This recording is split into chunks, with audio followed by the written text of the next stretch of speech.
ഖിയാമത്ത് നാളിൽ അല്ലാഹു സുബ്ഹാനഹു വ തആല അവന്റെ സന്നിധിയിലേക്ക് ഒരു അടിമയെ വിചാരണക്കായി കൊണ്ടുവരുന്നു.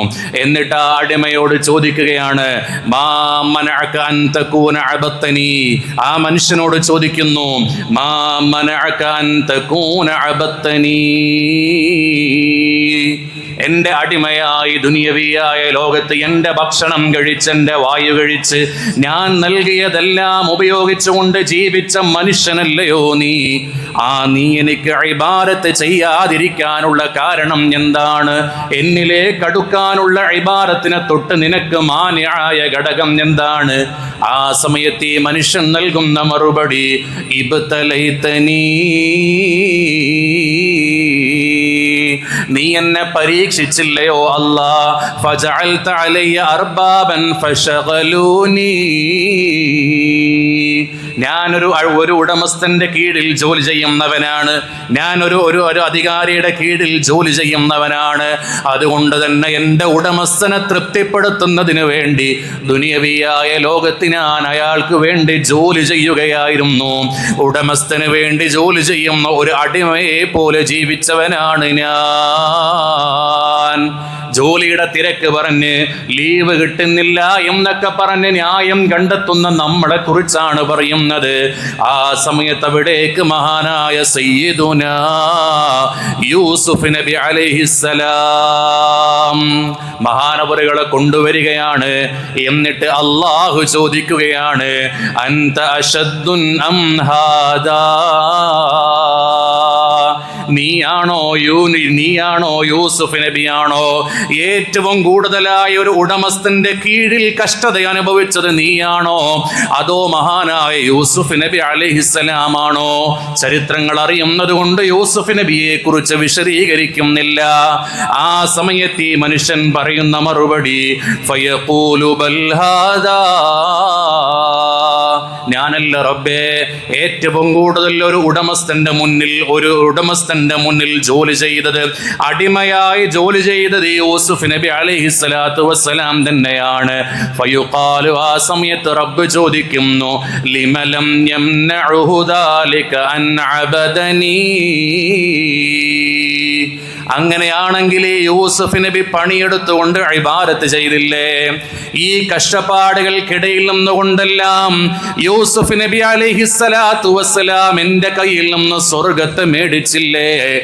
എന്നിട്ട് യൂസുഫ് നബിയുടെ അത്രയ്ക്ക് കഷ്ടപ്പാടില്ലാത്ത നീ എങ്ങനെയാണ് ഈ ന്യായം പറയുന്നത്? ഉത്തരം മുട്ടിപ്പോവുകയാണ്.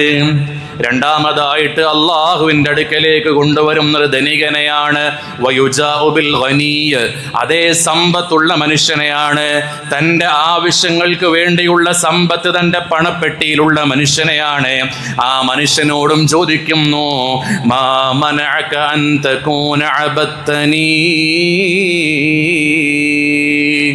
എന്തേ നീ എനിക്ക് ഇബാദത്ത് ചെയ്യാതിരുന്നത്, എനിക്ക് വഴിപ്പെടാതിരുന്നത് എന്തേ എന്ന് ചോദിക്കുമ്പോൾ ആ മനുഷ്യൻ പറയുന്ന മറുപടി, യാ റബ്ബി കസ്സർത ലീ മിനൽ മാൽ, എനിക്ക് ധാരാളം സമ്പത്ത് നീ നൽകിയില്ലയോ? ഫയദ്കുറു മബ്തുലിയ ബിഹി, ആ സമ്പത്ത് ഇങ്ങനെ ക്രയവിക്രയം നടത്തുന്ന തിരക്കിലായി പോയി ഞാൻ. അവിടെ ആ ഫാക്ടറി ഉണ്ട്, ഇവിടെ ഈ ഫാക്ടറി ഉണ്ട്, ഇത്ര എംപ്ലോയീസ് ഉണ്ട്, അവരുടെ ഇടയിലേക്ക് ഇങ്ങനെ ഓടിച്ചെന്ന് നടക്കുന്നതിൻ്റെ ഇടയിൽ നിസ്കാരത്തെ മറന്നുപോയി.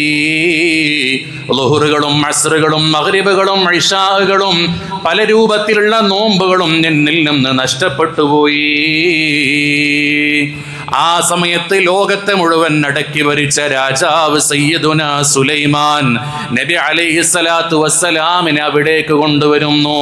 അല്ലാഹു ചോദ്യങ്ങൾ ആവർത്തിക്കുന്നു, അൻത അഗ്നാ അം ഹാദാ, നീയാണോ ധനികൻ? അല്ല, സുലൈമാൻ നബിയാണോ ധനികൻ? നീയാണോ ഏറ്റവും വലിയ സമ്പത്തിന്റെ ഉടമയായി രാജ്യത്തെ അടക്കി ഭരിച്ചവൻ? അതല്ല, സയ്യിദുനാ സുലൈമാൻ നബിയാണോ? ആ സമയത്ത് ഈ മനുഷ്യന്റെ മറുപടി മറുപടി, അതെ സുലൈമാൻ നബിയാണ്, ഞാനല്ല, ഞാൻ ചെറിയ ചെറിയ ഫാക്ടറികളാണ്. എന്നാൽ മശ്രിഖ് മുതൽ മഗ്രിബ് വരെ അടക്കി ഭരിച്ചവരാണ് സയ്യിദുന സുലൈമാൻ നബി അലൈഹിസ്സലാത്തു വസ്സലാം. ആ സമയത്ത് അല്ലാഹുവിന്റെ അടുത്ത മറുപടിയാണ്, ലിമലം യംനഉഹു ദാലിക അൻ അബദനി. അങ്ങനെയാണെങ്കിൽ ഈ സുലൈമാൻ നബി 1000 റക്അത്തുകൾ നിസ്കരിച്ച മഹാനല്ലേ, എനിക്ക് വേണ്ടി ധാരാളം നോമ്പനുഷ്ഠിച്ചവരല്ലേ. ഈ തിരക്കുകൾക്കൊക്കെ ഇടയിൽ സുലൈമാൻ നബിക്ക് എനിക്ക് ഇബാദത്ത് ചെയ്യാൻ സമയം കിട്ടിയെങ്കിൽ എന്തേ മോനെ നിനക്ക് സമയം കിട്ടാതെ പോയത്? മറുപടിയില്ല. മൂന്നാമതായി എവിടേക്ക് കൊണ്ടുവരുന്നത് രോഗിയെയാണ്. ആ രോഗിയോടും അല്ലാഹു തആല ചോദിക്കുന്നു, എന്തേ എനിക്ക് അമൽ ചെയ്യാതെ പോയത്? ആ സമയത്ത് രോഗിയുടെ മറുപടി, ഫഖൂലു റബ്ബി ഇബ്തലൈതനി. അസുഖമായിരുന്നല്ലോ അല്ലാഹ്, പള്ളിയിലേക്ക് വരാൻ കഴിയുമായിരുന്നില്ല റബ്ബേ, വല്ലാത്ത ക്ഷീണമാണ്, പ്രഷറാണ്, ഷുഗറാണ്, കാൽമുട്ടുവേദനയാണ്, പല രൂപത്തിലുള്ള അസുഖങ്ങളാണ്, വിചാരിക്കുന്നത് പോലെ ഇബാദത്ത് ചെയ്യാൻ കഴിയുന്നില്ല.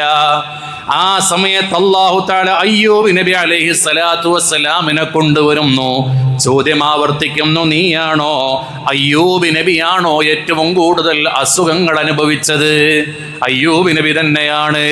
ആ അയ്യൂബ് നബി എൻ്റെ കയ്യിൽ നിന്ന് സ്വർഗത്തെ മേടിച്ചില്ലേ, എൻ്റെ തൃപ്തി വാങ്ങിക്കൂട്ടിയില്ലേ, പിന്നെ എന്തേ നിനക്ക് കഴിയാതിരുന്നത്?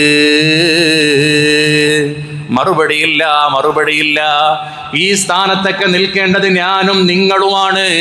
നാലാമതായി കൊണ്ടുവരുന്നത് ആരെയാണെന്നറിയോ?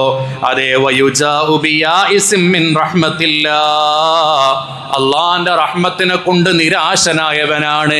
ധാരാളം തെറ്റുകൾ ചെയ്തു പോയി. എങ്ങനെ നിസ്കരിക്കാൻ?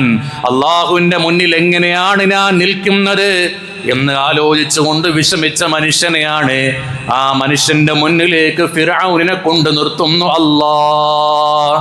എന്നിട്ട് അല്ലാഹു സുബ്ഹാനഹു വ തആല ചോദിക്കുന്നു, അൻത കുൻത അക്സറ ഇസ്യാനം അം ഹാദാ. നീയാണോ, ഫിർഔനാണോ ഏറ്റവും കൂടുതൽ തെറ്റ് ചെയ്തത്, ഏറ്റവും കൂടുതൽ പാപങ്ങൾ ചെയ്തത്? അല്ലാഹ് ഫിർഔന് തന്നെയാണ്, ഞാനല്ല. ആ സമയത്ത് അല്ലാഹുവിന്റെ മറുപടിയാണ്, ഫയുഖാലു ലഹു മാ ഹുവ യാഇസും മിൻ റഹ്മതി അല്ലതി വസിഅത് കുല്ല ഷൈഇൻ ഹൈസു അജ്റാ കലിമത തൗഹീദ് അലാ ലിസാനിഹി ഇൻദൽ ഗർഖി. ഈ ഫിർഔൻ ആരാണ്?